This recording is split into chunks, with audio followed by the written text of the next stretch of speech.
এই দেখো এটা কি, এটা হচ্ছে ইস্ট ভিজিয়েছি। তো আজকে বানিয়ে নিয়েছিলাম নতুন একটা রেসিপি।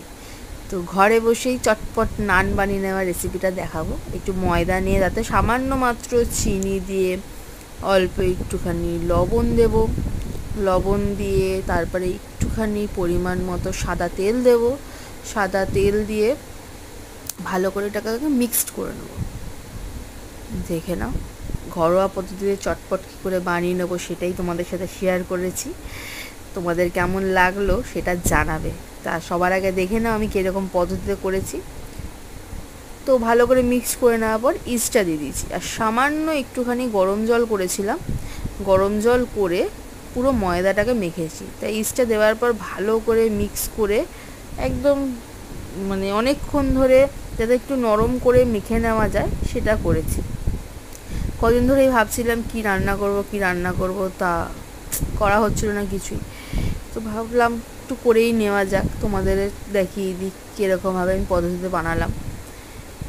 তো একদম নরম করে একটুখানি মেখে নিয়েছি ময়দাটা, দেখো সফট, যাতে হাতে লেগে লেগে যাচ্ছে।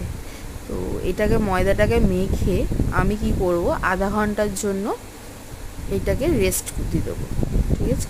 তো আধা ঘন্টা পরে দেখবো একটুখানি অনেকটাই দেখবো ফুলে গেছে, যতটা ছিল তার থেকে পরিমাণে ফুলে গেছে। আর একটু বেশি করে রেখে দিলে অতি অবশ্যই ভালো। আর ইস্ট সবার আগে বলে দিই, ইস্টটা কিন্তু ভিজিয়ে 15 মিনিট মতো রেখে দিতে হয় সেটাকে নিজের শেপে আসার জন্য, যাতে সেটা পারফেক্টলিভাবে হয়।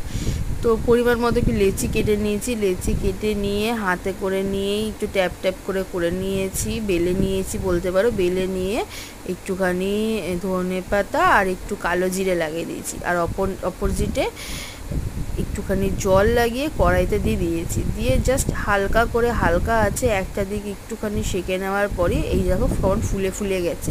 তারপরে কড়াইটাকে ধরে কি করেছি, উল্টে দিয়েছি। এই কড়াইটা আমার খুব ফেভারিট কড়াই, কারণ এটা দিয়ে ওই পোড়া পুরি, তারপরে মাখামুখি যেগুলো ভাজাভুজি হয় সেগুলো খুব ভালো হয়। এটা অনেক পুরনো।